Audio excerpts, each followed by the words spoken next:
Muchas noticias aconteciendo en el fin de semana, vistas para nominados. Deben algunos de esos nombramientos aprobarse hoy ante el Senado y parece haber todo corrido bastante bien. Se esperaba que quizás hubiera algún fuego artificial en esa vista del pasado sábado allá en el Senado, donde estuvieron presentándose no solamente los candidatos al Tribunal Supremo, el juez Raúl Candelario y la juez Camil Rivera, sino que también estuvieron el secretario de Desarrollo Económico, el secretario de Educación, el secretario de Hacienda y el nominado también para lo que es el Departamento de Transportación y Obras Públicas, las minorías del Partido Popular Democrático, el senador Eliezer Molina, la senadora por el Partido Independentista Puertorriqueño Madera Lourdes Santiago estuvo allí destacándose. Recuerden que esto es una vista o fue una vista de la Comisión de Nombramientos, que no era como la que se hizo con el secretario designado de Recursos Naturales, que era una comisión total donde podían participar todos los senadores. Aquí solamente participaban los delegados o las delegaciones, ¿verdad? Los presidentes de las delegaciones de mayoría y minoría, para propósito de alguna manera, no interpelar, sino las dudas que pudieran tener entre algunos de los nominados. Todavía quedan otros por ir a este tipo de vista, como lo es el recién nominado comisionado de la policía, así también como la secretaria de Justicia, el secretario de Salud, entre otros. Pero parece que ya hay bastante terreno adelantado para lo que fueron estos 7 nombramientos que se llevó a cabo a la vista el pasado sábado durante el día y que hoy lunes, durante la sesión, pudieran bajar inclusive a votación algunos de ellos. Hay algunos de los senadores que han presentado reservas sobre alguno de ellos, pero parecería que ya hay la cantidad de votos suficientes que si se baja a votación le aprueben a la gobernadora Jennifer González los nombramientos que ha pedido para poder de alguna manera pues llevar a cabo su ejecución que tanto se prometió en la campaña y que se creó lo que era el contraste quizás con la administración de Pedro Pierluisi y que se espera que muchas de estas situaciones ocurran antes de los primeros 100 días de la gobernadora. Pero mire, junto con esto se celebró también una reunión del directorio del Partido Nuevo Progresista, porque se han ido trabajando, ¿verdad?, en coordinación, no solamente los aspectos de partido, de administración más bien y de gobierno, sino los de partido también, y trasciende una información muy importante que me parece que tiene tangencia con algunas de las cosas que quiere lograr la administración entrante. Y entre algunas de estas va a haber una sede permanente para el Partido Nuevo Progresista en la cual habrá una biblioteca ideológica. ¿Con qué propósito? Va a ir gente a estudiar ahí, ofrecerán algún tipo de adiestramiento para funcionarios o posibles candidatos más adelante. Y otro asunto que trasciende dentro del asunto político es que la gobernadora hace unas expresiones muy interesantes en las cuales dice que lo bueno no se cambia, pero lo que no es bueno sí lo va a cambiar. Y entre ellos destaca algunas decisiones que pudieran resultar cuestionables de la actual presidenta de la Comisión Estatal de Elecciones, la juez Jessica Padilla, y dice que es momento de devolverla a la casa, devolverla al tribunal y que ya se empiezan a considerar otros posibles nombramientos para esa posición. Y cuando habla, deteniendo un poco sobre esas expresiones de que lo bueno no se cambia, tiene que ver con el asunto de las determinaciones, en particular de lo que fue el resultado de la elección, pero para propósitos plebiscitarios, y que parece haber todavía un resultado reflejado en el portal de la comisión, que no es el real. Esto ha traído una controversia también entre la interpretación con las papeletas echadas en blanco para esos propósitos, lo que reclama el hoy comisionado residente Pablo José Hernández, quien juramentó ayer también ante bombos y platillos en Macao. Hay mucho miedo con eso de algunos sectores, pero para allá vamos ahorita. Antes de esto, pues en la situación mínimamente esa de que si los votos fueron adjudicados correctamente en el portal de la comisión ha levantado mucho no, más allá de cuestionamiento, molestia dentro del Partido Nuevo Progresista y por las determinaciones que algunas de ellas fueron al tribunal y todo lo que vimos pasar en el ciclo electoral, qué va a pasar finalmente con Dominion, si se quedan, si van a encontrar otro proveedor.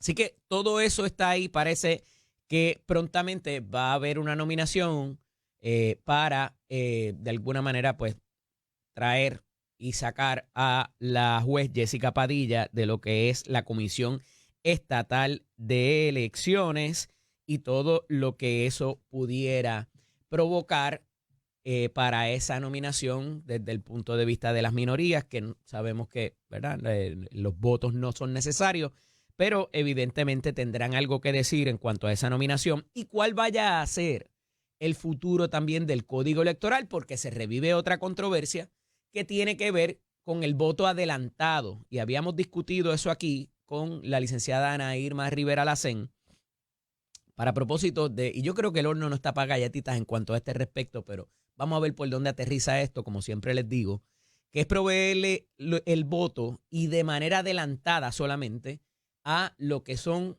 las personas con residencia y con estatus migratorio regular, pero que no sean ciudadanos y que se dé por la modalidad de voto adelantado. Y me parece que esta controversia se la trae hacia sí la propia Jessica Padilla, porque a finales de la semana pasada ella misma hace expresiones acerca de que ese voto no debería darse de manera o de la modalidad adelantada, sino que esa persona debería acudir al colegio de votación. Y ella dice, el voto adelantado es una excepción. La norma es que la gente vaya, haga la fila en el colegio. Y un poco critica esa iniciativa que la trae nada más y nada menos que el portavoz de la mayoría en el Senado. Y por eso digo que se trae la controversia hacia sí la presidenta y que esto pudiera inclusive provocar las expresiones de la gobernadora y un poco agilizar el reemplazo de la figura de Jessica Padilla ante la Comisión Estatal de Elecciones. Y en ese sentido, volviendo a lo que es el proyecto del Senado 125, que de nuevo lo habíamos discutido en semanas pasadas aquí en este micrófono y estas cámaras, para propósitos de darle el voto a, de nuevo, no ciudadanos. Y eso tendría que ver con cambios al Código Electoral, porque mínimamente habría que cambiar lo que es la papeleta y separar la papeleta de gobernación y la de comisionado residente, que como ustedes saben está en una sola, bajo la papeleta estatal. Está la municipal y está la legislativa. Pues ahora se separaría esa papeleta para que este tipo de persona pudiera votar por el gobernador o gobernadora, pero no se le estaría proveyendo la papeleta de la comisaría residente, porque como saben hay una exigencia para esos propósitos de que la persona sí sea ciudadano y por ser un cargo al Congreso Federal requiere de esa ciudadanía, o si no habría que cambiar la Constitución y otras cosas en cuanto a la ley federal. Así que trascendido por lo menos eso, tendríamos el asunto de cómo eso funcionaría. Y le digo que si el horno está como para galletitas, porque parecería que a esas comunidades, inclusive aún con la residencia, se les estuviera mirando, ¿verdad?, de otra manera. Y lo vemos en que la semana pasada, a finales de la semana pasada, se cancelan inclusive este tipo de visas, visas, que se provee a una persona parecido a un asilo político, ¿verdad? Y que son, si bien son temporeras, se conceden en atención de que a pesar de que esa persona no tiene el estatus migratorio regular, se provee porque tiene un temor de devolverse de donde vino, ¿verdad? Por algún asunto político, por alguna persecución.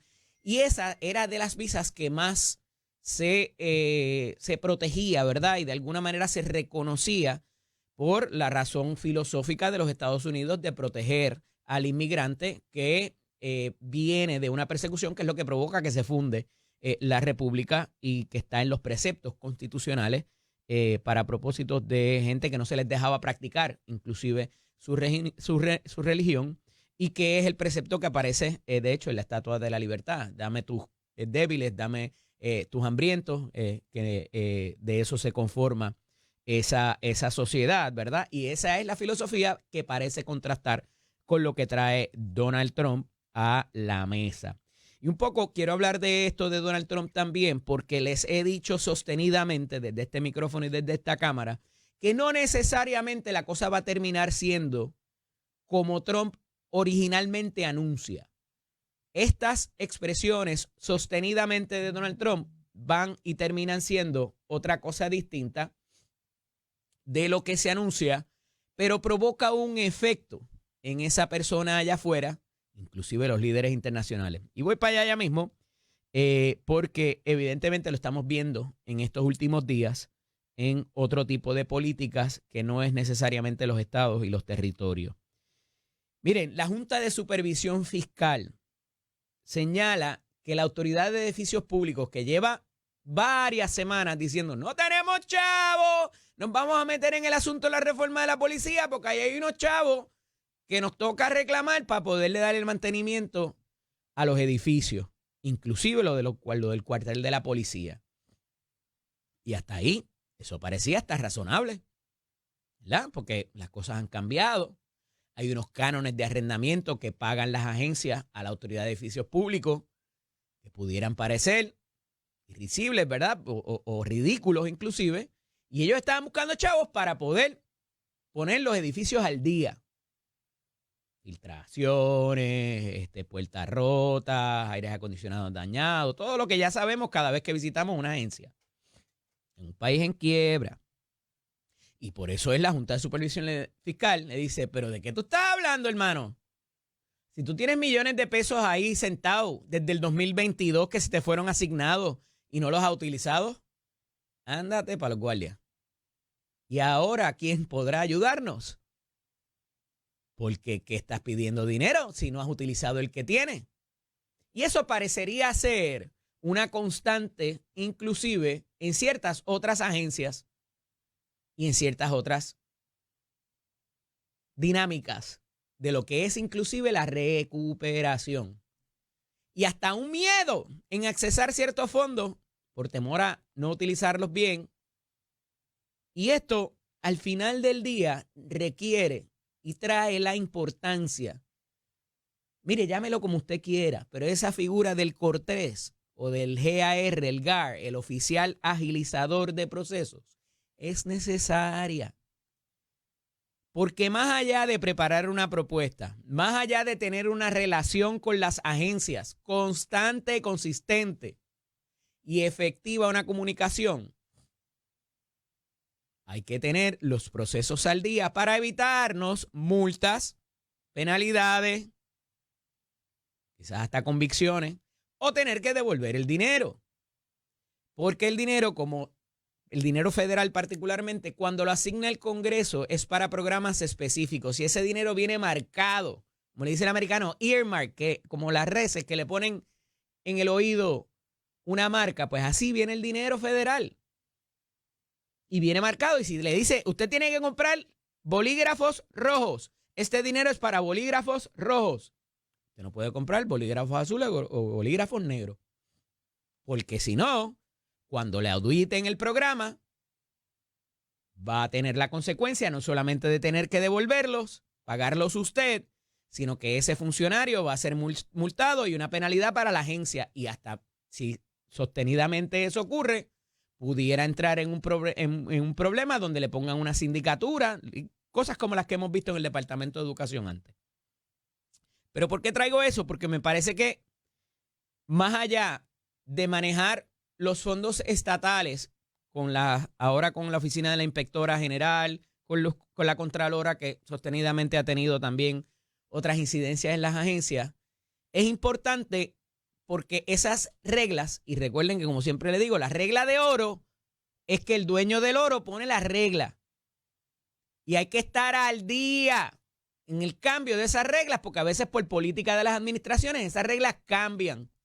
Y a veces se pone más cuesta arriba, a veces se pone más cuesta abajo, pero esa comunicación constante no la puede tener el secretario de agencia, no la puede tener inclusive la persona que le prepara las propuestas y que monitorea las propuestas y administra dentro de las agencias. Tiene que ser en un ente separado y aparte que esté en constante comunicación y le diga, mira, sí, vamos a usar los chavos para lo que me nos estás dando, pero tengo esta circunstancia, tengo esta situación y se pone por escrito. Y a veces le dan break y a veces no, a veces restringen la cosa. Pero esa comunicación entre esa figura, que de nuevo no es el secretario de la agencia, no es a quien el secretario de la agencia tenga ahí para monitorear los programas federales, tiene que pasar de otra manera y pudiera haber sido, no lo estoy adjudicando, que ese ha sido nuestro talón de Aquiles para poder accesar el dinero de recuperación en toda su vertiente, desde el sistema eléctrico, carreteras, infraestructura, salud, para todos los propósitos. Y de vez en cuando alguien se puso creativo y nos cogimos un cantazo, es la realidad. Y hubo que devolver fondos, y hubo multas, y hubo penalidades. De nuevo, el ejemplo es el poster child, el niño símbolo de eso es el Departamento de Educación y los diferentes programas. Pero hasta ahora, para los propósitos de la Autoridad de Edificios Públicos, ese es el estatus parlamentario. Y vamos a ver dónde están esos chavos, porque desde el 2022, estamos en el 2025, no los han utilizado. Como dice la Junta de Supervisión Fiscal. Usualmente cuando hace este tipo de planteamiento, te lo pone ahí en blanco y negro. Y esa es complicada para lo que es edificios públicos. Después de la sentencia del pasado jueves, en el caso de Mayra Nevares, el Departamento de Justicia apelará la decisión. Y yo expliqué y he explicado, he colaborado con varios de los compañeros aquí en SBS para propósitos de explicar lo que aconteció con esta sentencia de restricción domiciliaria y no de cárcel. Y lo voy a explicar brevemente nuevamente porque me parece importante. Hay mucho desconocimiento y mucha gente hablando sin saber. Como eran expertos de accidentes aéreos el día anterior, o de la zona marítimo terrestre anteriormente, o de cualquier cosa que acontece, en los apagones, todo el mundo es experto. Mire, aquí había una regla hasta cierta fecha donde le proveía al juzgador de hechos, al juez o a la juez, determinar cuál iba a ser la pena. En un momento dado, la ley cambió por una ley que se pasó y se aprobó y se firmó por un legislador. Y esa discreción que tenía el juez o la juez cambió.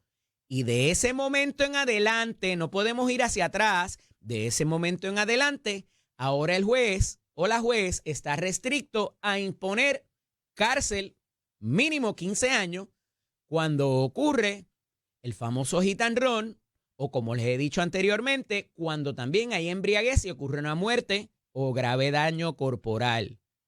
Cuando los hechos de Justin Santos se dieron, todavía esa discreción quedaba en manos del juez o la juez.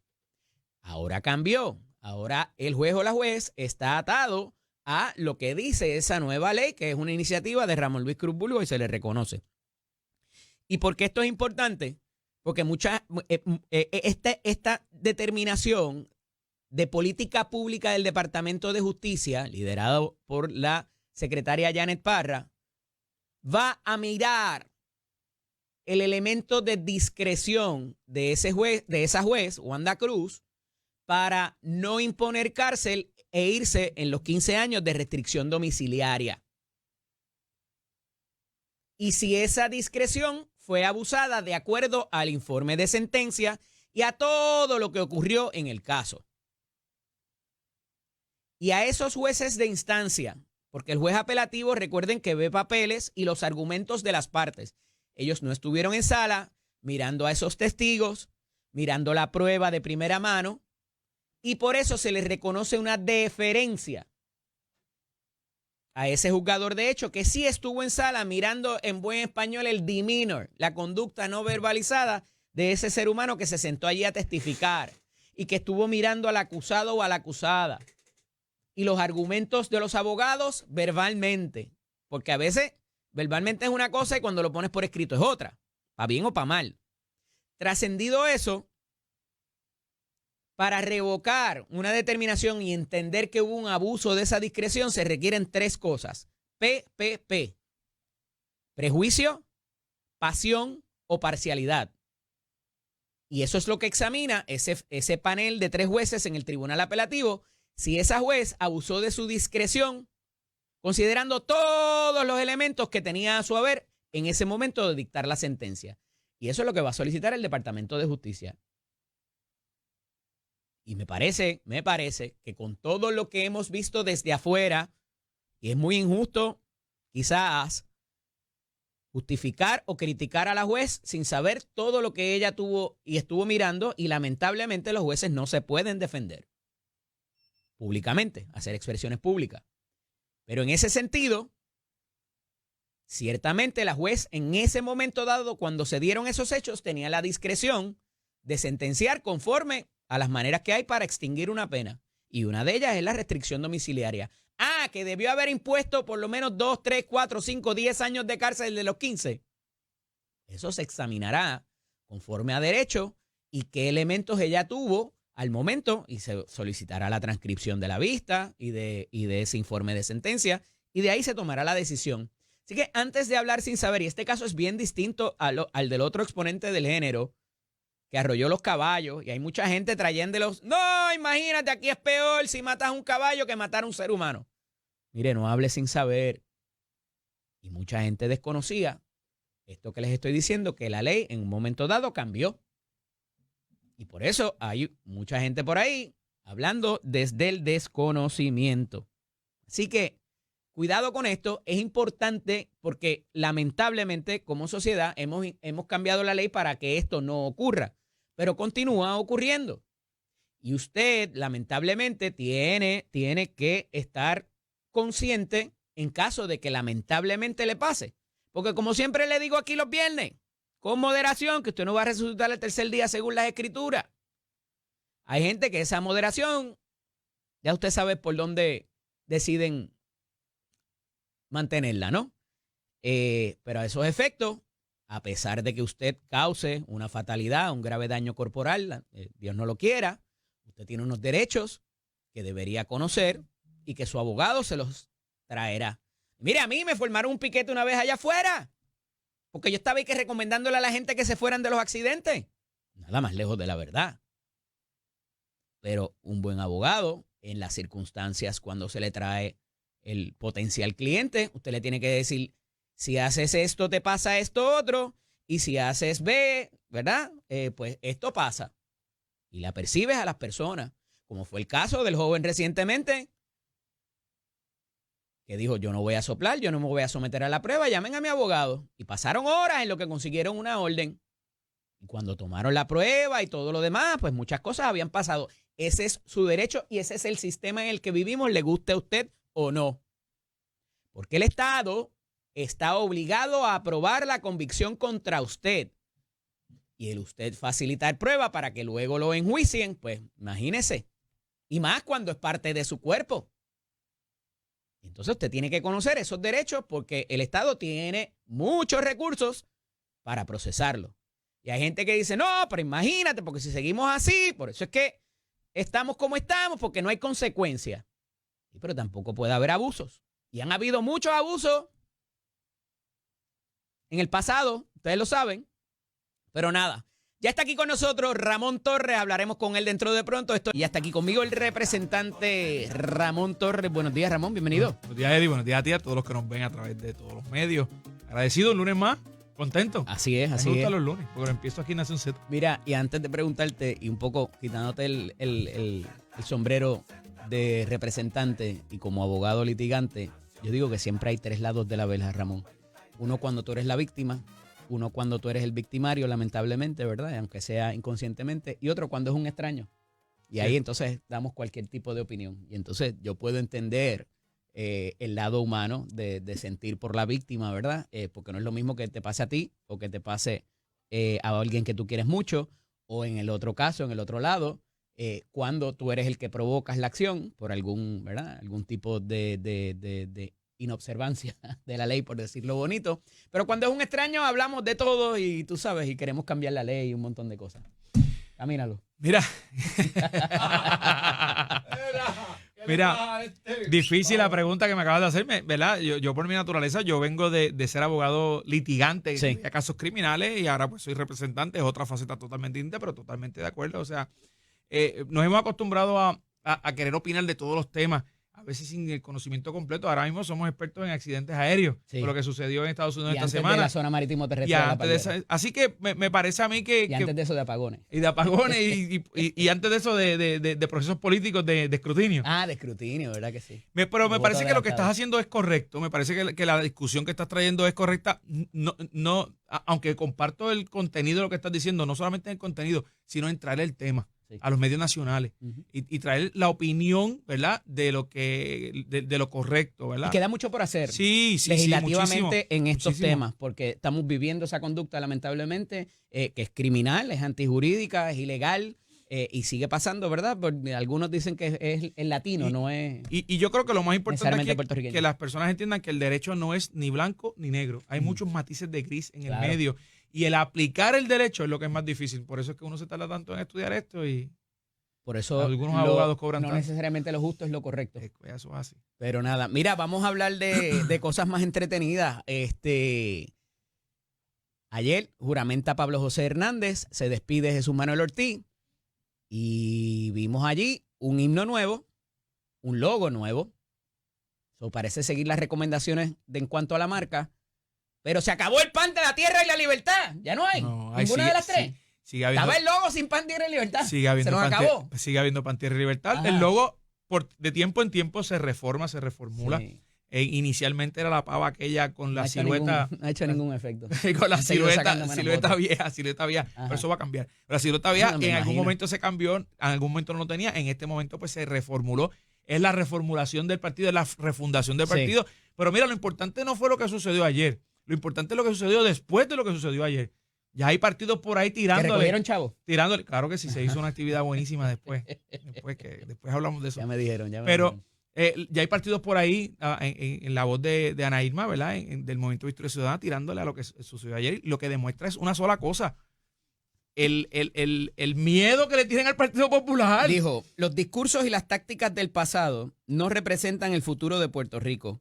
La pava no está de moda y la verdadera alianza es romper con... No, perdóname, la verdadera alianza ganadora es con MBC. Los discursos de división y sin abrazar la diversidad no están de moda. Mira, lo que está de moda es la pava, lo que está de moda es ser puntual, lo que está de moda es leer la ley y saber cómo radicar las candidaturas, lo que está de Ok. moda es ganar elecciones y lo dice una persona que se enfrentó a Pablo y perdió con él. ¿Quién Ok. mejor que ella para así decirlo? Así que, mira, en ningún momento de la historia, salvo en el 69, 68-69, a 90 días de una elección, un partido político había hecho una actividad como la que se hizo en el día de ayer. Y eso demuestra pues que evidentemente vienen muchas cosas por hacer en el partido y que somos todavía una estructura necesaria en el país y que vamos camino a un evento en el 2028. Así que vamos a ver lo que pasa, que no se desesperen, que Va a haber un cambio generacional en el Partido Popular Democrático y van a... Él dice que esa refundación, que ya sabemos con qué más o menos viene el combo, y si viene con papitas de refresco o con botella de agua, pero habla de sacar lo viejo, de posturas viejas y de inclusive rehacer los cuerpos directivos, que es algo que yo he estado toda esta semana enfatizando, de que ese consejo es demasiado grande, de que esa junta de gobierno es demasiado grande, y habla de reglamentos nuevos que van a ser encomendados a ciertas figuras con trascendencia y experiencia política dentro de la colectividad. muchacho, me tocaste. Ahí me quedé, Mira, porque se le había El dado, el combo- último se le dio a Javi. el combo viene agrandado con agua, refresco, papitas y hasta postre. Y viene postre. Y viene postre también. Mira, Mira tú. En algún Entusiasta. momento, Hasta hora de la mañana. en algún momento yo había dicho que los reglamentos internos del partido, como hay un solo reglamento, pero cada estructura tiene un reglamento, tenía que ser como lo es el Partido Popular en España, que tiene un solo reglamento y de allí se hacen órdenes ejecutivas para distintas Ok. oficialidades, ¿verdad? Subestructuras dentro del partido. Yo creo que por ahí es que va esta situación.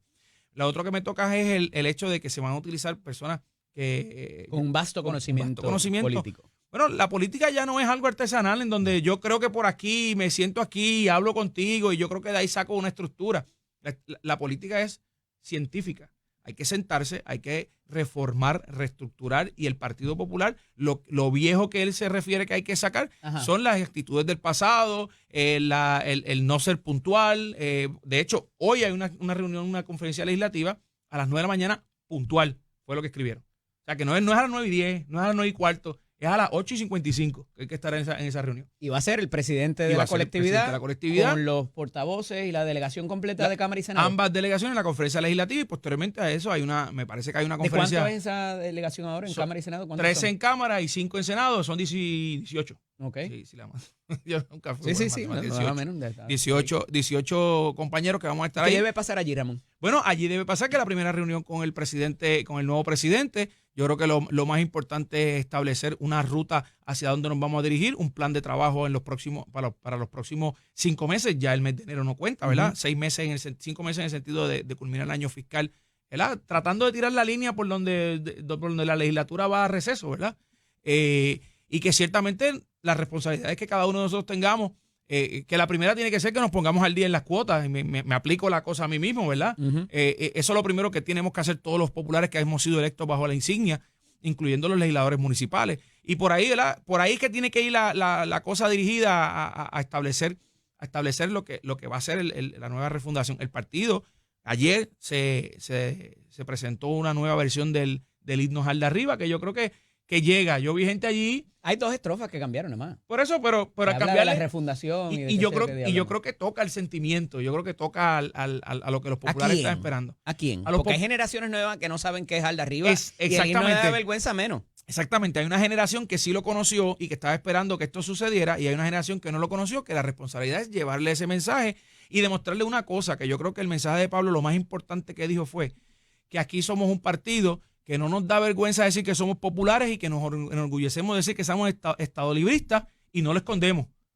Y que demostramos lo que somos, pero queremos una sana administración pública para el país. Aquí lo encontré. Un joven que adopta los discursos y tácticas del pasado no representa el futuro de Puerto Rico. La pava no está de moda. Lo que está de moda es romper con los discursos divisorios y abrazar la diversidad. De cara al 2028, la alianza ganadora es con Victoria Ciudadana, partido en la isla que cumple con ese objetivo, con las fuerzas que nos unamos por construir un mejor país para todas las personas, señaló la exlegisladora en declaraciones escritas. Bueno, eso no es excluyente de que la alianza sea con otro partido, de que no sea. De hecho, no menciona el PIB. Bueno, precisamente, y fíjate, como una situación interna del Partido Popular, solamente la comenta Victoria Ciudadana. Lo primero que tiene que hacer es que tiene que inscribirse. Y lo segundo, que no vaya a ser que después. Y lo segundo es que ese mensaje va dirigido al grupo dentro de Victoria Ciudadana que no comulga con la red anticapitalista, que son esencialmente los que en algún momento comulgaban con el Partido Popular o podían estar tranquilos o en paz con el Partido Popular y se fueron para allá. Pero dentro de las posturas de Pablo José y la refundación, ¿parece el partido moverse más hacia la derecha quizás? No, el partido se mantiene en el centro. Somos un partido que no somos dogmáticos. ¿Van a insistir en eso de que cabemos todos? Cabemos todos y en un partido en donde creemos, como mencionaron el día de ayer, creemos en la ley y el orden, pero también creemos en los derechos civiles. Mira, pero no todo, la línea en el medio. No todo es felicidad, porque parece que hay una pelea ahora entre Javi y Tato, ambos expresidentes o presidentes interinos. Ahora salió Georgie González como presidente de la asociación. A poner orden. A poner orden. ¿Quién le pone el orden? Porque parece que Javi y Tato están que si yo dejé superávit, si dejé dinero en las arcas, Tato dice que se gastó todo y él escoge el día que Pablo José juramenta para entonces cazar esa pelea y viene Julián Nazario por la parte, ¿verdad? Como cuando las carreras de caballo, ¿verdad? Por afuera.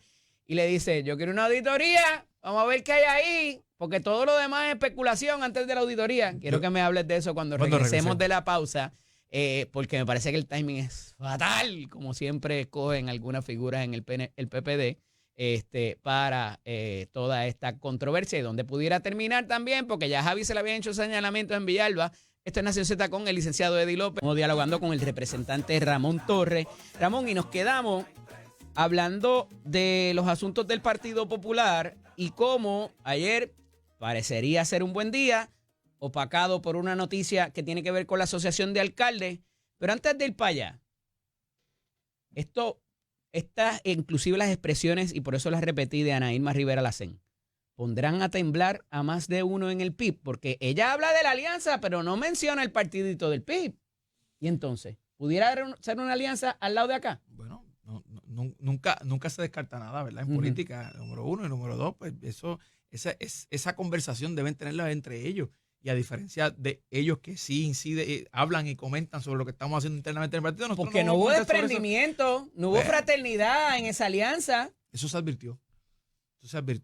Públicamente, privadamente, y se advirtió. Y ahí están los resultados. ¿Y el Partido Popular pudiera ser desprendido en una alianza con el Victoria Ciudadana? Digo, yo creo que naturalmente mucha de esa gente de Victoria Ciudadana pudiera regresar cuando sea Pablo José el candidato oficialmente a la gobernación, pero no sé. En el Partido Popular corremos bajo la insignia de la pava, en el Partido Popular corremos bajo unos postulados del partido, y evidentemente todos los que quieran votar por los candidatos que vamos a estar en la papeleta del Partido Popular son bienvenidos. Y el que quiera tener la opción de ser electo bajo el Partido Popular tiene que hacerlo bajo la insignia de la pava. Eso yo creo que no hay discusión sobre eso. ¿Y con disciplina?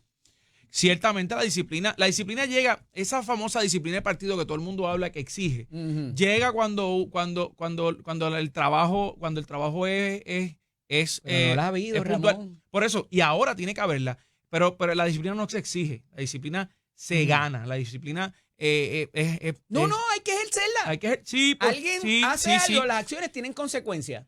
Y si tú actúas contrario a los preceptos que parece que habrán de cambiar también, y quizás haya que mirar esa parte del reglamento, y el que no se ajuste a ese reglamento, tiene que haber consecuencias, porque si no todo el mundo va a hacer lo que le da la gana. Pero tiene que ser para todo el mundo igual. Y lleva rato pasando eso en el PPD, que todo el mundo hace lo que le da la gana. Para todo el mundo igual, no puede haber que para unas personas la disciplina sea de una manera y para otras la disciplina sea de otra. Mira, vamos a empezar con la disciplina cuando estos dos alcaldes, Luis Javier Hernández es el portavoz en el Senado, se trae una controversia de que dejó Chavá, la asociación de alcaldes, pelá sin dinero, que se lo gastó todo. Y Javi le contesta a Tato, que estaba presidiendo interinamente la asociación hasta el pasado viernes, cuando se escoge la figura de... No, fue el miércoles, me parece. Fue el jueves.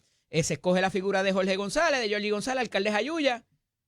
Y entonces sale Julia por el otro lado, la alcaldesa de Loíza le dice, hay requerir una auditoría, parece que las cosas no están claras. Y Javi le contesta a Julia también, y le dice, pero es que sí, aquí periódicamente existen auditorías y existe una intervención de una gente ahí que ofrece unos informes de la... Entonces, ya sería la segunda vez que se le señala a Luis Javier Hernández que deja una institución en mal estado económico. Y estoy seguro que será tema de discusión próximamente dentro de las estructuras del Partido Popular. Y yo creo que lo más sensato de todo lo que está sucediendo es lo que Julia dijo. El mejor desinfectante para una duda es abrir los libros. Y eso no puede pasar este mes. Ramón, ¿por qué ahora por supuesto, ahora? No, yo entiendo que hubo el cambio de mando. Y a eso voy. El timing yo creo que donde se trae y de la forma que se trae yo creo que no fue la mejor manera. Había formas de hacerlo, inclusive hay formas de hacerlo, había formas de traer el tema con el resultado que Julia menciona, que es el abrir los libros y hacer la famosa auditoría. Pero sí, evidentemente ya eso se hizo, ya se dijo. Era de esperarse, si Tato dijo lo que dijo, era de esperar que Javi contestara de la manera que contestó. Fue una pregunta en una entrevista, y le están preguntando de las finanzas de los municipios y cómo iba a ser ahora el asunto, ¿verdad? Porque había muchos municipios que estaban en precario, que a lo mejor iban a tener que votar empleados o ajustarse porque se les sigue reduciendo, pero se trae el asunto de la asociación de alcaldes que no tiene nada que ver con los municipios. Precisamente no. Nada más que añadir a tu argumento porque ciertamente no era. Pero entonces, claro. Y de hecho era una entrevista en una emisora AM que me parece que el tema era otra cosa. Era otra cosa, completamente. Correcto. Pero deciden hacer este tipo de situación que es complicado y entonces de nuevo va a la capacidad de gerencial de Luis Javier Hernández, de si dejó a Villalba Chabao, de si dejó la asociación de alcaldes Chabao, y ya mina un poco cualquier otro esfuerzo que pueda hacer desde la delegación, desde la portavocía de la delegación. Y estoy seguro que me escapa Georgie González. Tendrá que expresarse. Tendrá que expresarse. Yo creo que no puede pasar esta semana, que se exprese y que evidentemente, como mencioné, yo creo que lo más sensato que se ha dicho aquí es lo que la alcaldesa de Loíza, Julia Nazario, ha dicho. Pero voy más lejos. Fíjate que si Tato iba a hacer esta expresión, ¿por qué esperar ahora? y no cuando tomó el interinato también. O sea que yo no creo que haya sido complicado. ¿verdad? Yo siempre la escribo buena fe a todo el mundo antes de que me demuestren lo contrario. Claro. Parte de la buena fe, la presunción. Yo no creo que haya sido planificado. Yo creo que fue una contestación que ciertamente estaba en la mente y no podría entrar a la especulación. Esto es especular totalmente, pero yo creo que no fue algo planificado. Fue una contestación que se dio. De hecho, en la propia entrevista tú ves como que el tema lo trata de cambiar, ¿verdad? Trata de llevarlo hacia otro lado. Así que, nuevamente, yo creo que lo más sensato que se ha dicho de todo este tema es lo que ha dicho Julia, la alcaldesa de Loíza. Tú fuiste ex subsecretario del Departamento de Corrección. Allí estuve. El nuevo designado dice que va a terminar con el contrato de Physician, que fue la entidad que provocó, de cierta manera, que Hermes Ávila saliera a la libre comunidad y provocando así, no se la está escribiendo a la entidad, sino a este ser humano que salió y mató a la joven Ivette Joan. Pero dice el juez Quiñones, que dirige ahora Corrección, que él va a examinar con mucha agilidad, pero no con prisa, este contrato para ver en qué se ha fallado y cancelarlo, que esa decisión ya está tomada. ¿Qué te parece ese tipo de expresión? Vamos a empezar por ahí, para con un contratista irrespectivo de quién sea y de lo que haya pasado. ¿Es prudente esa situación? ¿Será que hubo alguna instrucción? ¿Por dónde abordamos esto? ¿Cómo lo enfrentamos? Evidentemente hay una instrucción yo creo que es lo correcto que se cancele ese contrato, pero hay que tener cuidado porque los contratos no se hacen para cancelarlo, aunque sí se le incluyen, ¿verdad?, cláusulas por si hay que cancelarlo, pero un contrato no se hace para cancelarse. Evidentemente la expresión está cargada en el hecho de que al final vamos a cancelarlo, pero estamos buscando las razones en el camino, ¿verdad?, de cómo cancelarlo. Eso puede llevar un mal mensaje a los futuros o a los contratistas actuales del gobierno de que bueno. Exacto, y eso hay que sumarle que todavía no hay un sucesor. No, exacto. No es identificado y lo dice también. Y eso es un problema. El contrato más grande que maneja Corrección es ese seguido del de la comida. O sea, aquí para que tengas una idea, y aunque el de la comida el otro día, no recuerdo la cifra, lo que cuesta en la comida diariamente o por semana. Millones de dólares. Son $800,000 semanales. Mensuales, perdóname. No, es más. Está en aquel momento costaba eso. Sí. Y te voy a decir más. 2 millones a la imagina que son 7,000 y pico de confinados ahora mismo, 7,160 y algo. Y tienes que hacer 3 comidas diarias, más las meriendas. ¿Hay más presos que policías ahora mismo activos en el sistema? Yo te diría que está empate la cosa por ahí.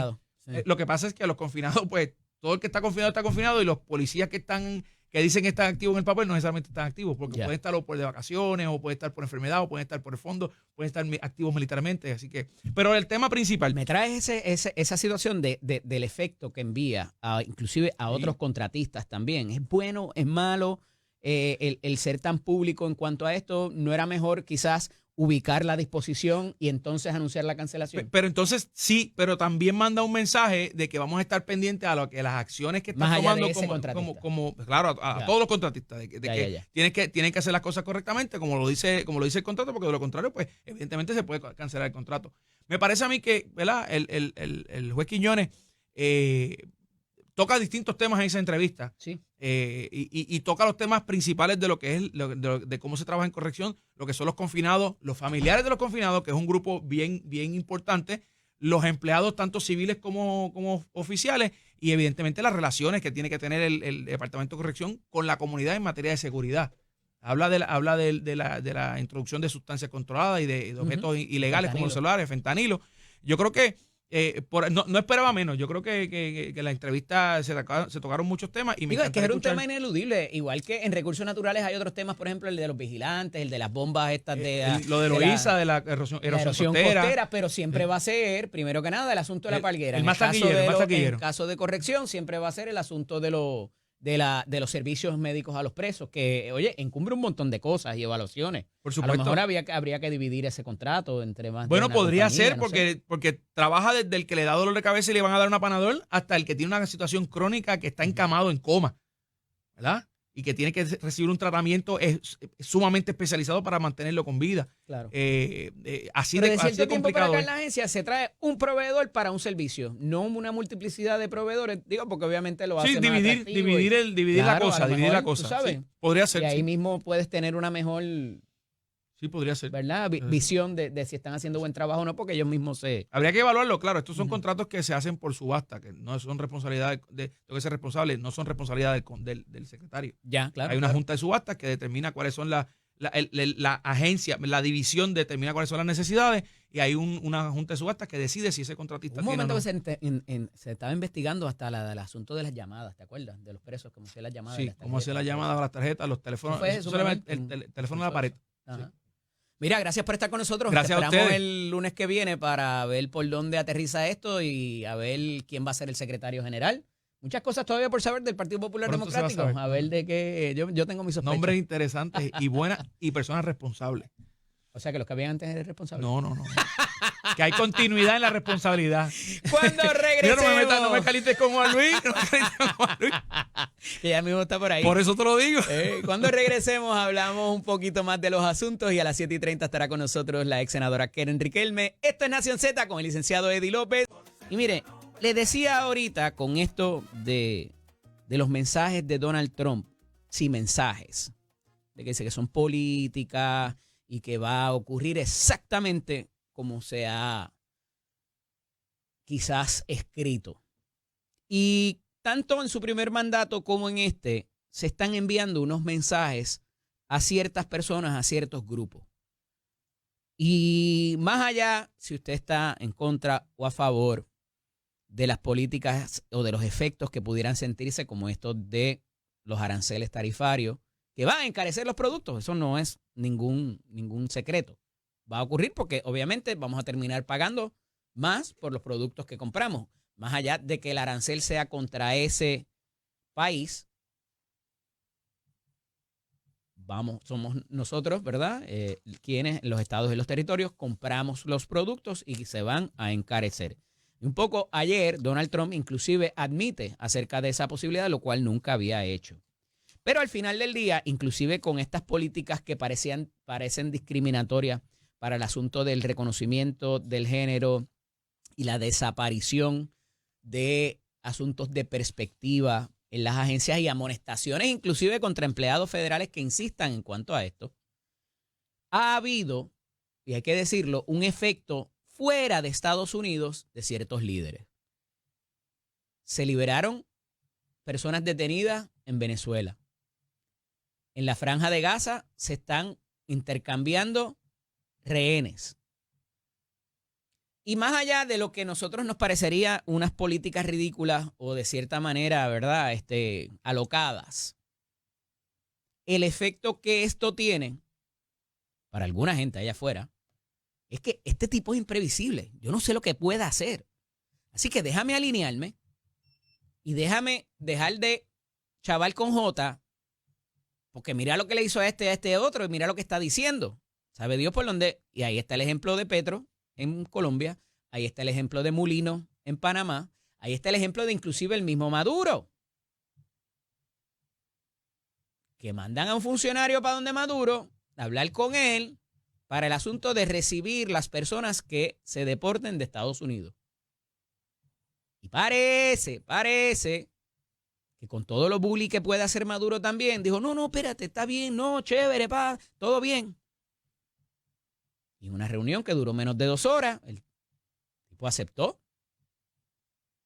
que los deportados regresen y todo chévere, todo chuchupán con Estados Unidos y Venezuela. Entonces, ¿dónde aterriza eso para propósito de si Donald Trump o no? Que es la pregunta que le hicieron y con mucha razón. Entonces, ¿usted está a favor de ese régimen de Maduro? No reconozco nada. Y Maduro es de lo peor. Entonces, dice, pero ven acá. Pero ya, lo alineó también. Y aquella gente, y va a ver qué va a pasar con Ucrania y Rusia. Porque parece también haber allí un cese a las hostilidades.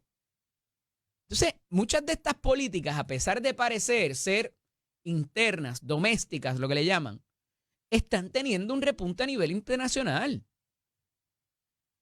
Y si algo sabe hacer Donald Trump, es ese posturing, como le dice el americano, ese figurar y hacer parecer algo que no necesariamente va a terminar siendo así y tiene un efecto sobre esa gente. Que eso lo puedes hacer X cantidad de veces antes de que la gente ya sepa que tú no necesariamente vas a ir en esa dirección. Quizás. Pero hay unos efectos inmediatos de política pública. Y si no, pregúntele a la gente que no le quiso dar la información.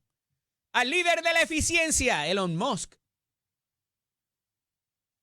que solicitó información clasificada, secreta, que tiene que ver con asuntos de costos de seguridad nacional.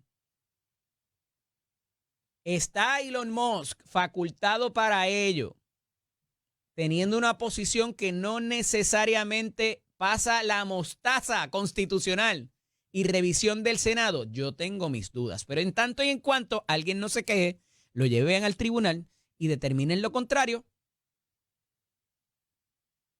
está ahí y es lo que es, y ha tenido sus consecuencias en la gente que les dijo: yo no te voy a dar a ti nada, tú no estás facultado para que yo te provea esa información. Y los invitaron a irse. Muy cordialmente. Como han invitado a irse a muchos empleados de la rama federal que insistan en reconocer políticas de diversidad de género, no perspectiva, no equidad, diversidad de género, o sea, el reconocimiento más allá de hombre-mujer, que es lo que ha traído Donald Trump. Y esa es la política pública, por eso votó una multiplicidad de gente en todos los estados y vieron cómo quedó el mapa electoral. Y eso no es nuevo. Eso lo había anunciado Donald Trump y amén de haberlo anunciado, tuvo el resultado que tuvo. Así que ahora, cuando la política se ponga en vigor o algo parecido a ella, no pueden gritar. Y mire, hablando de esas políticas públicas, llevan varios reportajes en prensa escrita y le he estado dando seguimiento a esto porque la ingeniera Zapata, que es ya en propiedad confirmada a ocupar la directoría de la Autoridad de Energía Eléctrica, o como siempre digo, lo que queda de ella, lleva varios días y varios reportajes, ya casi 2 semanas, dando pinceladas de cuál es el plan para la corporación pública o lo que queda de ella. Y me parece que la más, o sea, ella habla bajito, las entrevistas no dice mucho, pero por escrito ha hablado volúmenes, como le digo, y reconoce en primera instancia y provee una alternativa en su última entrevista, de la cual, y me parece que queda mejor esbozada y mejor identificada y con mucha más información de lo que hablaba la gobernadora hace 2 semanas cuando dijo: ok, vamos a terminar con Luma, pero nuestro primer paso es hablar de la generación y estabilizar la generación. Hoy nos dice la ingeniero Zapata de qué se trata eso, con qué viene el combo, si es con manzanitas o con papitas, si es con refresco o es con agua. Y nos habla de la necesidad de para allá mismo, ustedes saben, la energía renovable. Eso no es consistente, no es confiable. A las baterías en 4 o 6 horas se le acaba la carga, se le acaba el jugo. Hay que quemar combustible fósil porque eso es lo que es confiable y provee la carga necesaria para la industria, para el sector industrial. Eso de lo eólico, eso del viento, no parece ser la prioridad y no es la política tampoco de la administración federal. ¿Cuánto esto está influenciado por esas primeras expresiones de Donald Trump de drill, baby, drill? Vamos a meter, a excavar para conseguir petróleo. Mira, parece alinearse.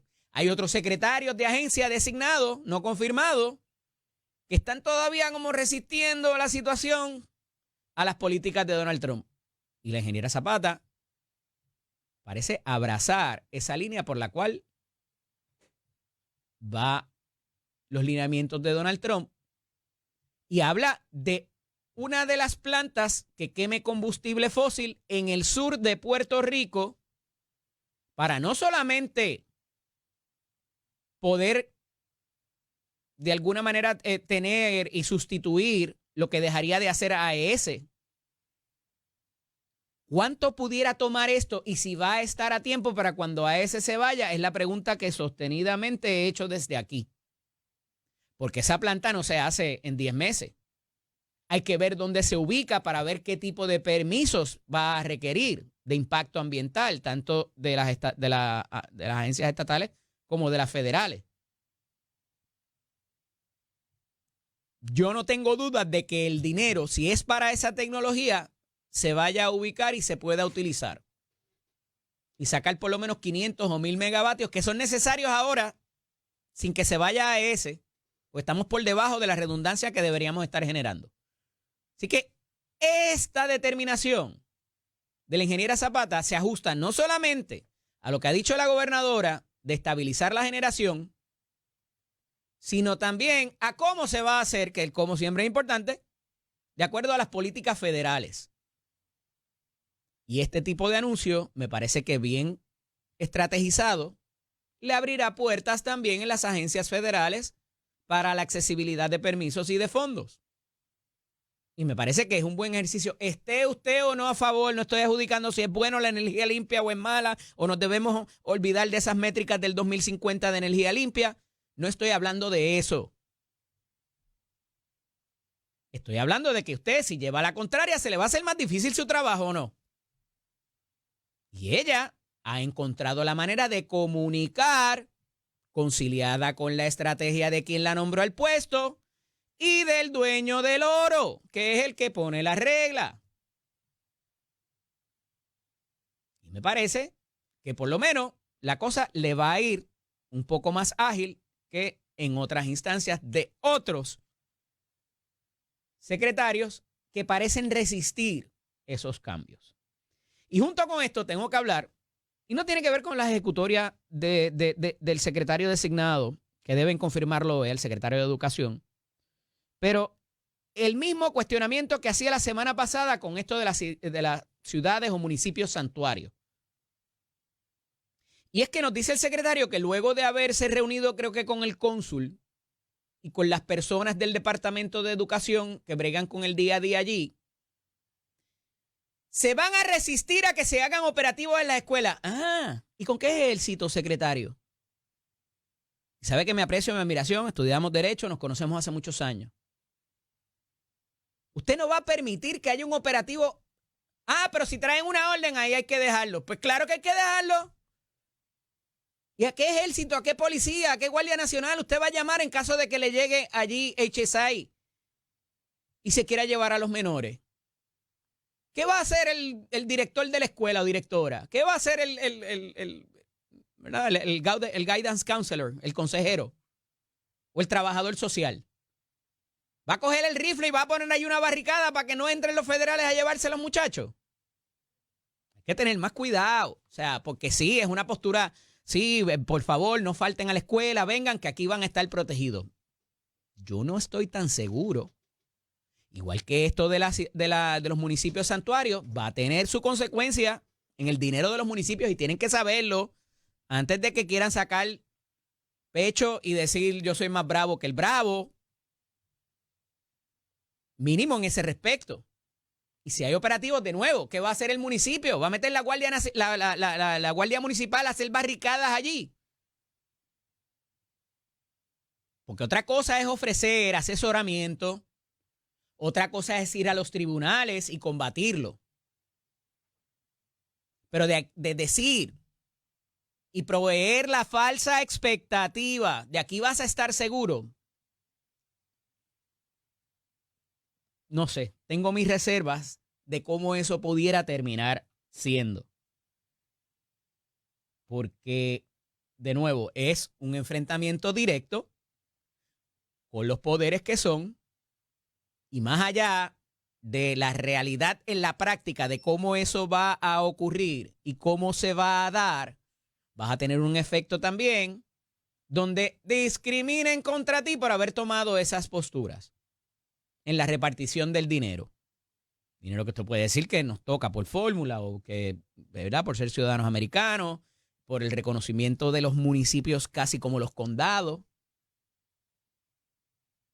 Pero esa resistencia pudiera tener muchas vertientes distintas y es peligroso en una etapa tan temprana del juego.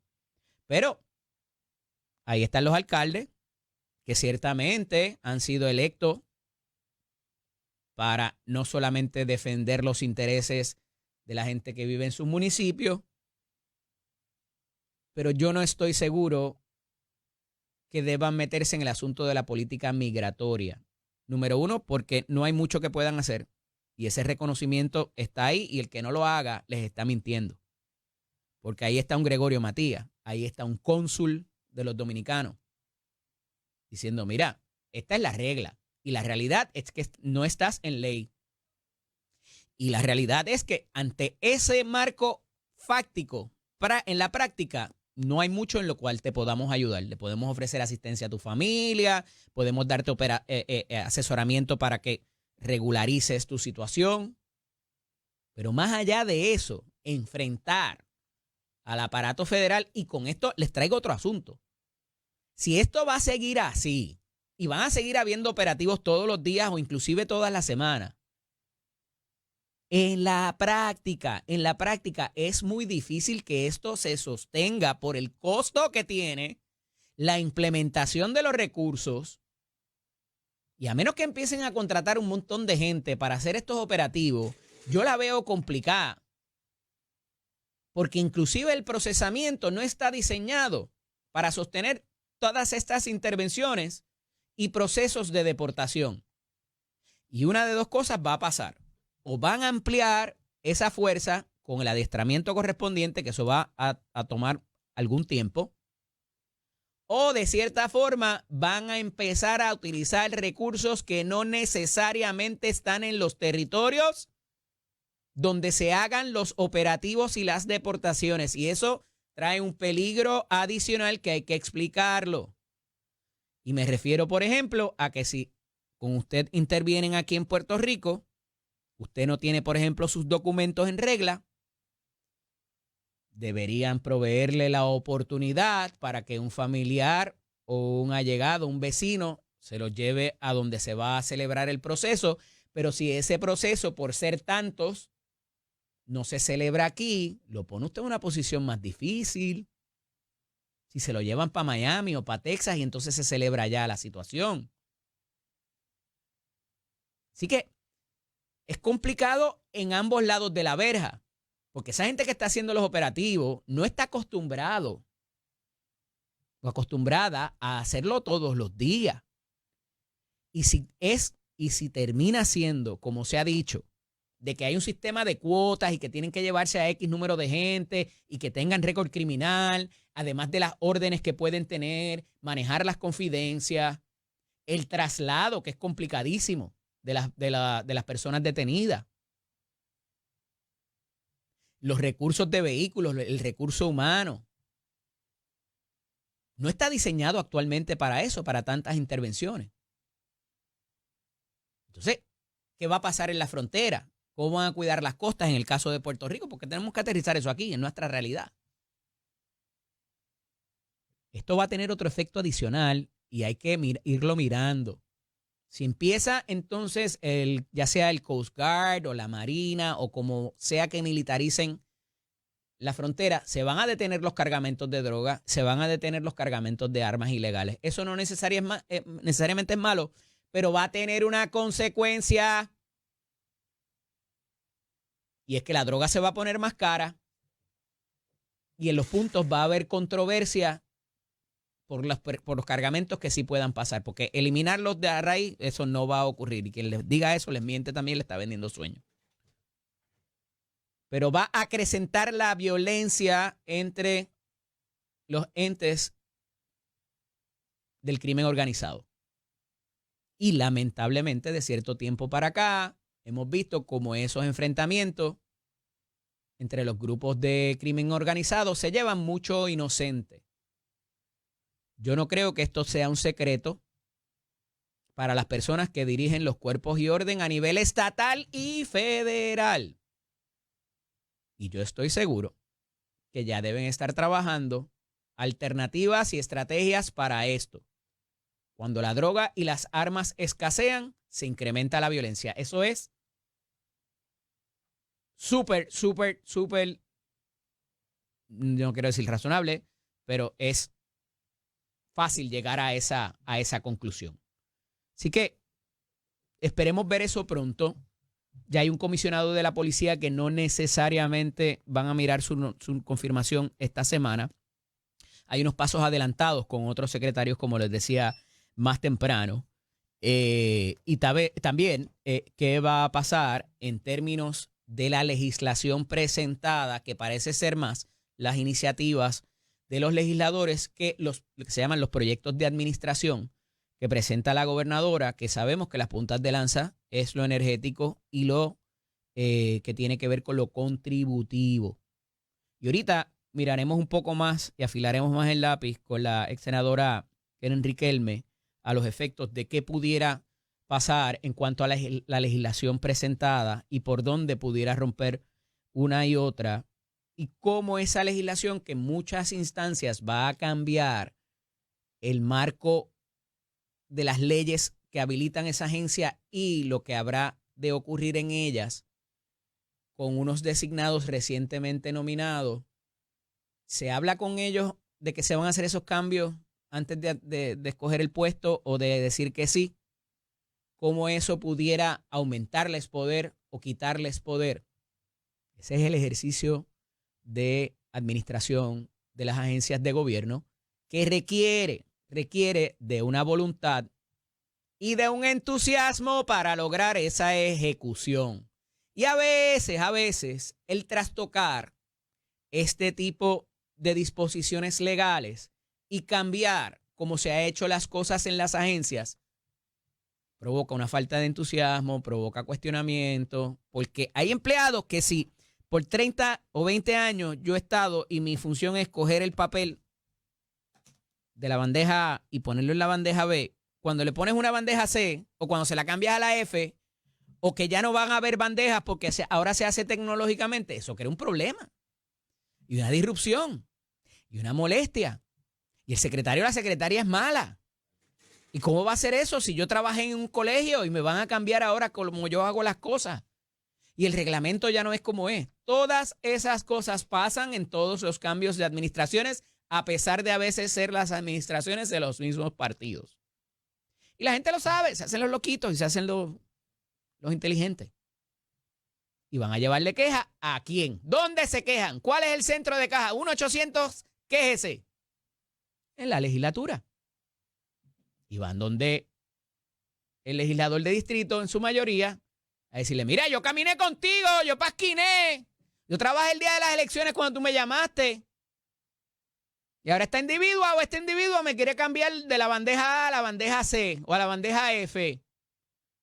O me hicieron todo tecnológico, ahora es por la computadora y ya no es manual. Y ese legislador muchas veces se ve obligado a llamar al secretario o a la secretaria, decirle, mira, ¿verdad? Dentro del marco legal, no estoy diciendo que aquí hay ilegalidad ninguna o preferencia para nadie, pero así es que ocurre. Y esto nadie se lo va a decir, ni el secretario, ni la secretaria, ni el legislador, ni la persona que llama tampoco. Pero esto es lo que ocurre en privado. Y si a eso le sumamos lo que llevo diciéndoles que está pasando en las agencias, de la guerra de los bandos de Pierluisi y Jennifer González, que se han repartido el botín sin que llegue un secretario o secretaria a sentarse en esa silla, y que ya todas las personalidades de confianza están nombrados, a pesar de que a lo mejor ese secretario o secretaria ni conoce quiénes son, eso causa una controversia que requiere de un liderato y de que la persona que tome decisiones más allá de ese secretario tenga el poder delegado por parte de la gobernadora. Y cuidado de la gente que no llama ni a la legislatura, que van directo a Fortaleza a quejarse porque piensa que tienen el acceso y el oído de la gobernadora. Y eso es lo que explica el poder que tiene tanto Verónica Ferraioli como Francisco Domenech, para que esas cosas no ocurran. Y lo previnieron que ocurriese porque ha ocurrido con Pedro Pierluisi, ocurrió con Ricardo Rosselló, ocurrió con Luis Fortuño. Y para evitarnos malos entendidos y que parezca que es peor aún, que a unos se les beneficia y a otros no, pues vamos a hacer las cosas diferentes y que el secretario de la Gobernación tenga visibilidad completa. Cuando regresemos, volvemos con la senadora Keren Riquelme. La senadora Keren Riquelme. Buenos días, Keren, bienvenida. Buenos días, Eddie. Buenos días a los amigos que están en sintonía. Qué bueno poder dialogar contigo nuevamente. Sí. Vicepresidenta del Partido Republicano. En Puerto Rico. Y ahorita vamos a aterrizar en Puerto Rico, pero ahorita vamos para allá a ver cómo todo esto nos va a afectar. Y si va a terminar siendo, yo tengo mis dudas, ahorita lo decía, me parece que se están enviando mensajes para que gente se alinee, pero no necesariamente estas políticas van a terminar siendo como son, porque si no, quien las va a sufrir va a ser el pueblo norteamericano que votó por Donald Trump abrumadoramente. Pero trascendido esto, o regresando un poco a Puerto Rico, decía antes de irnos a la pausa que quería hablar, porque las medidas de administración presentadas por la gobernadora han sido muy pocas y mucha gente ha aprovechado esta disyuntiva o esta coyuntura más bien, para compararla y decir, esta gente está desorganizada porque cuando Ricky, cuando Fortuño se presentaron no sé cuántas medidas la primera semana y ya el primer mes se habían... Pero la gobernadora ha hecho un llamado, hay que decirlo también, a establecer ciertos comités de trabajo. Y hay gente que dice en la escuela de pensamiento que cuando no quieres hacer nada, nombra un comité para que el tiempo siga pasando y no pase nada. Pero 2 de las 3 puntas de lanza de la gobernadora, la energía y lo contributivo, están siendo confeccionadas esas reformas por estos comités. Y quizás es por eso que no hemos visto tanta legislación presentada que no sea la de los cuerpos legislativos, muchas de ellas que ya venían de cuatrenios previos, ¿verdad? Pero ¿cómo ves esta estrategia, particularmente para los cambios que prometió la gobernadora y dentro también del marco de tiempo para la cual los prometió? Yo entiendo que se puso una vara muy alta a la administración y que conforme siga pasando el tiempo, pues se hace más difícil trabajar todo el trámite legislativo, que su señoría lo conoce muy bien. Sí, pues mira, Eddie, esto es bien sencillo. Primero es que es una administración nueva. Hay personas que dicen, bueno, pero como ha sido el mismo partido, pues lo que tenemos que hacer es una continuidad y la realidad es que no es así. Es una administración nueva, con un estilo diferente y una manera de trabajar diferente. Yo creo que la gobernadora ha hecho muy bien en hacer unos comités de trabajo porque mira, Eddie, muchas veces dicen, que es que no consultan a los expertos y quieren hacer toda la trágala. O que esperas al trámite legislativo para entonces traer las ponencias y no necesariamente. Exacto, entonces tú dejas que entonces sea el cuerpo legislativo quien lo haga, entonces cuando regresa acá a Fortaleza, entonces empieza, no, que yo quiero estos cambios y muchas veces lo que hace es que tiende a el tiempo expandirse más. Así que yo creo que es una buena movida el que se esté trabajando con los expertos en el tema, sobre todo unos temas tan importantes como lo es el tema contributivo, que sabemos que ya para abril de este año, el 15 de abril, yo no creo que el tema contributivo esté listo. Así que se está comenzando a trabajar para principios de este año para que pueda estar... y pudieran aprobarlo hoy mismo. Va a tener carácter de ¿verdad? Entraría en vigor para el próximo. Para el próximo cuidado, si año. no para el próximo, para el de arriba, ¿verdad? Bueno, yo espero que sea para el próximo año, Eddie. Claro.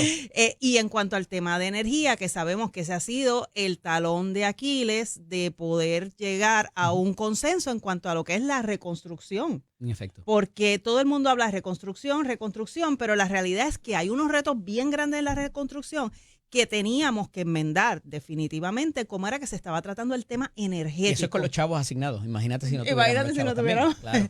Así que yo creo que es una buena movida el de que se esté trabajando en cuanto a esto en los comités y el que se haya nombrado un SAR de energía. Esto es un tema que yo estuve trabajando bastante durante este cuatrenio pasado. Y hay muchas personas que decían, pero es que ya nosotros tenemos unos entes que están al frente de vigilar esto. La realidad es que estaba muy fraccionado, muy dividido. Y un SAR de energía, como lo es, por ejemplo, Josué Colón, que también estaría a cargo de las APP, que entonces está concentrado lo que es el trabajo que tenía que hacer de primera intención el director ejecutivo de las APP, de las alianzas público-privadas. Sé que me habías escuchado, estaba hablando de cuando cambian las cosas en las agencias y la resistencia desde adentro que pudiera haber, ¿verdad? Y lo traje por otro tema. Yo llevo mucho tiempo hablando de esto, pero lo traje por el asunto de que se está dando en el Departamento de Educación y que se habla de resistir los operativos. Y un muy buen amigo me escribe y me dice, ¿tú te imaginas un director de escuela o un maestro o alguien, el guardia o el conserje, de alguna manera exponiéndose mínimamente a un obstrucción a la justicia por no permitir de que las entidades federales hagan su trabajo? O sea, pero o sea, lo traigo dentro del desempeño de esas tropas para con lo que pueda decir el secretario o secretaria y los cambios que se quieran hacer ahora para las diferentes agencias. ¿Cómo ves ese asunto? ¿Cómo eso pudiera variar? Y si va a variar, contemplas que va a variar bastante en la ejecución de las agencias. Mira, yo pienso que a menos que haya una orden de la gobernadora o una orden administrativa del secretario, los procesos no deben cambiar mucho, porque los procesos son procesos, ¿verdad? Y a menos que el nuevo secretario diga, mira, yo quiero que las cosas ahora se hagan diferentes. Y haga una orden, ¿verdad? Administrativa, esa orden corre y entonces esa orden tiene que ir a que todos los empleados, ¿verdad? Vamos a decir que van a cambiar la manera de hacer ciertas cosas, de dar ciertas clases o de informar o de proveer los servicios, de informar a los padres en el caso del Departamento de Educación, pues esas órdenes tienen que ir a un entrenamiento de personal. Claro. Así que no es algo que tú firmaste hoy y mañana ya estás haciendo las cosas diferentes. Sí, como quiera, sabemos que hay un elemento humano y siempre el humano se va a resistir al cambio. Y ese cambio, pues, va a depender de las funciones que tenga esa persona dentro de la agencia. Contempla que el cambio venga quizás en las disposiciones más básicas de derecho dentro de las agencias versus, porque si te cambian la ley, se van las órdenes administrativas muchas veces, se van los reglamentos y todo, hay que hacerlo nuevo. Eso tiene una complejidad para lograr esa ejecución también. Más allá de la resistencia de los empleados, ¿verdad? Me trae eso y ciertamente es otro proceso complejo también para tú lograr esa ejecución. Mira, Eddie, ahora que tú mencionas eso, hay algo que muchas veces, ¿verdad? Las personas que quizás no están dentro de este proceso desconocen y que cuando yo estuve dentro de la legislatura, a mí me sorprendió muchísimo que muchas veces tú haces, ¿verdad? Como bien tú dices, y Eddie conoce muy bien de lo que estoy hablando. Se hace una ley y esa ley entonces tiene que cambiar todo lo que es reglamento, y muchas veces se quedó a mitad encima de una mesa el papel y no se hace el reglamento y pasan años y dice, pero esta ley se aprobó hace 7 años, pero es que nunca se hizo el reglamento. Correcto. Y esas cosas suceden y pues pienso que muchas veces es más ágil que haya un cambio de una orden administrativa de abajo hacia arriba a que se cambie una ley, pero cuando hay que cambiar la ley hay que cambiarla. Y es interesante cómo ahora las agencias van a estar operando con estilos nuevos, de secretarios nuevos que siempre van a querer venir a hacer las cosas diferentes porque quieren dejar su sello. Claro, su legado. Quiero que me hables y me contestes cuando regrese, como valiente que siempre ha sido, ¿cuántas de esas llamadas de las agencias se recibían en su oficina o a su celular inclusive de parte de estas personas que requerían que no se les tocara a las agencias, que cómo va a ser que le iban a cambiar de la bandeja a la bandeja? Se me contesta cuando regresemos de la pausa. Esta es Nación Z con el licenciado Eddie López a través. Senadora Ken Riquelme. Senadora, le dejé un cuestionamiento en el tintero, pero también hay muchas personas que piensan que hay premura para unas cosas, para trabajar ciertas cosas y otras no, como el asunto de la parguera, por ejemplo. ¿Cómo abordamos quizás el que hay cosas que se aceleren y hay cosas que no en una administración que comienza? Bueno, esto va a depender de la presión pública. Sabemos que con este asunto de la parguera ha habido mucha presión pública. Ahora, pues cuando Pero no se resolvió mediante esa orden administrativa. A mi juicio, quedarían más interrogantes que, ¿verdad? Pues lo que pasa es que cuando es un tema, mira, Eddie, cuando es un tema controversial, siempre, no, y no solamente lo saca adelante, siempre va a haber alguien que esté enojado, siempre va a haber alguien que no va a estar contento porque tenemos dos grupos, un grupo que quiere, otro grupo que no quiere, otro grupo que entiende, mira, esta gente de la parguera lleva muchos años, hay otro grupo que dice, mira, esto es una batalla política en contra de la gobernadora, otro dice, mira, esto es una batalla ambientalista, y la realidad es que nunca vamos a tener a nadie contento. El que se haya trabajado de primera intención, pues ya tú ves que esto es como la electricidad, ¿verdad? Tú sabes que si la tocas Claro, no, pero lo que pasa es que siendo un asunto tan personal, que es familia de ella, obviamente, pues obviamente llama la atención en cuanto a que se agilizaran esos procesos. Pero nada, a esos efectos, le decía, el asunto de las agencias públicas ¿Y cuántos empleados muchas veces se comunican con esos legisladores a las oficinas a darle quejas de lo que está haciendo un secretario o secretaria? ¿Tuvo esa experiencia? Sí, tuve la experiencia, claro que sí. Y tuve grupos de empleados que llegaban, mira que no estamos contentos con esto que está pasando. Ahora, en este momento, que es, vamos a decir, esta luna de miel que hay entre los legisladores y los secretarios. Yo siempre decía, esto es una luna de miel, pero ya cuando pasa el segundo o tercer año es cuando entra lo que se llama el amor verdadero, que ya pasó la luna de miel y ahora tenemos que trabajar con lo que tenemos. Ahora llegó la realidad sí. y no necesariamente es como Exacto. era en el noviazgo. Okay. Exacto. Ajá. Cuando ya pasa la etapa de noviazgo, que ya estamos aquí trabajando, ahí es donde se ponen las cosas apretadas. Pero en este momento, cuando hay cambios y sobre todo cuando son secretarios nuevos, que prácticamente vamos a tener secretarios nuevos en todas las agencias, claro. O sea, hay muy pocas excepciones, pues todo el mundo va a estar jalando para su lado. Mira que yo me quiero quedar en este puesto. Y entonces empiezan el coqueteo, ¿verdad? El coqueteo de ir donde el secretario para decir, mira, yo he hecho este buen trabajo. Y como sabemos, en todo ambiente de trabajo hay facciones. Y muchas veces pues se dividen por partido, pero muchas veces no necesariamente, Eddie. Muchas veces están los que son bien controversiales y quieren incendiar el mundo, y a veces están los que pues verdaderamente aman la agencia y quieren echar hacia adelante los trabajos. Así que muchas veces todas estas facciones comienzan a chocar y cuando no los escuchan, entonces levantan el teléfono y llaman a su legislador o llaman a su representante, ¿verdad? Su senador, su representante. ¿Qué hace el legislador ante ese panorama? Porque a veces la historia no necesariamente es como es. Eso es así. Mira, esto es como cuando... Y han amenazado al secretario o secretaria y después le llaman al legislador. Esto es como cuando un consejero matrimonial recibe una pareja. Siempre tiene que escuchar los dos lados. Claro. Así porque hay tres historias. La de él, la de ella y la verdad.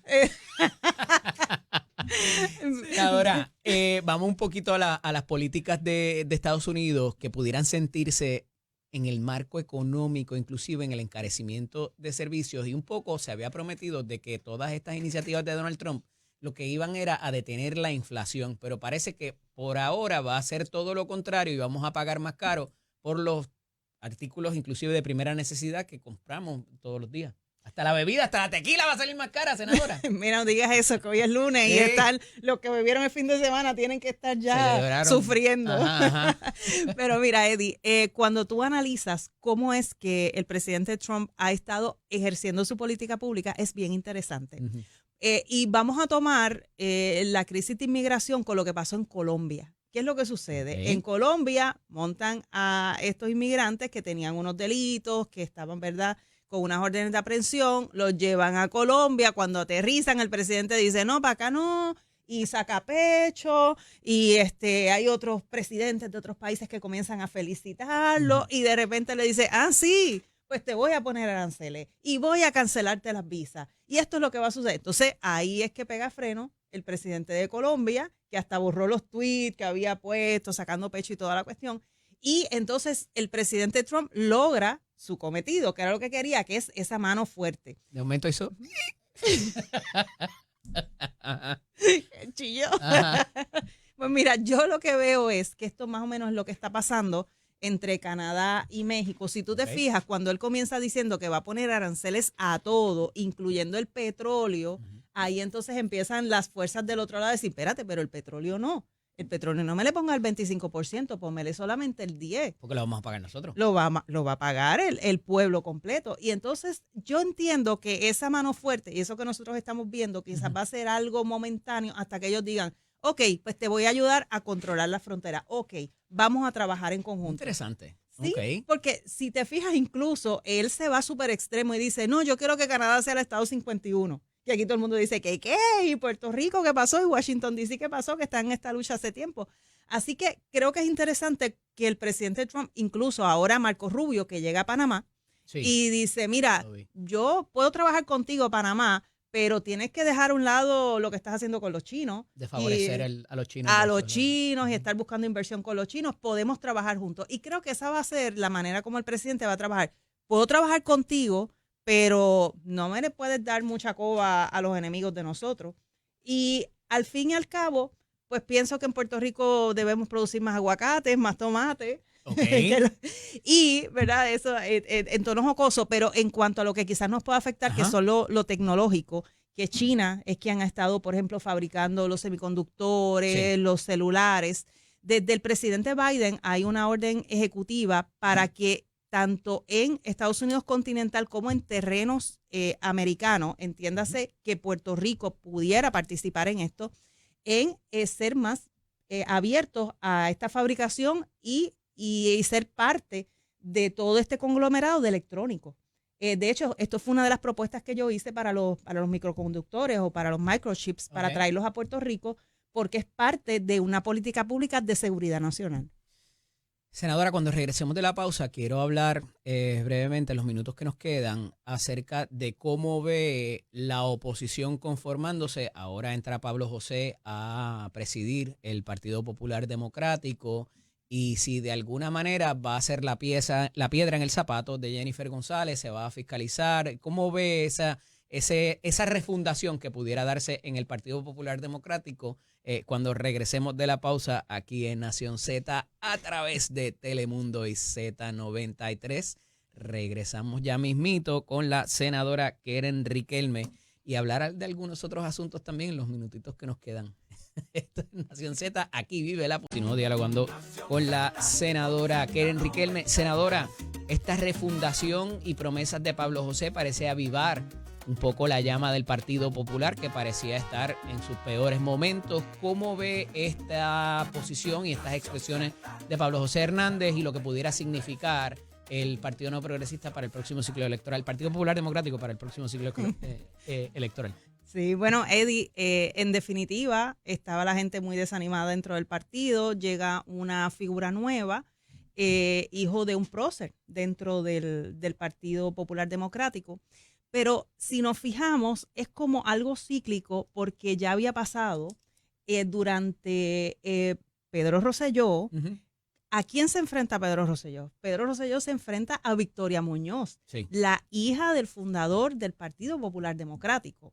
Y cuando llega Victoria Muñoz, que revive esa nostalgia dentro del Partido Popular, todo el mundo pues se hizo quizás esta misma pregunta que se están haciendo ahora.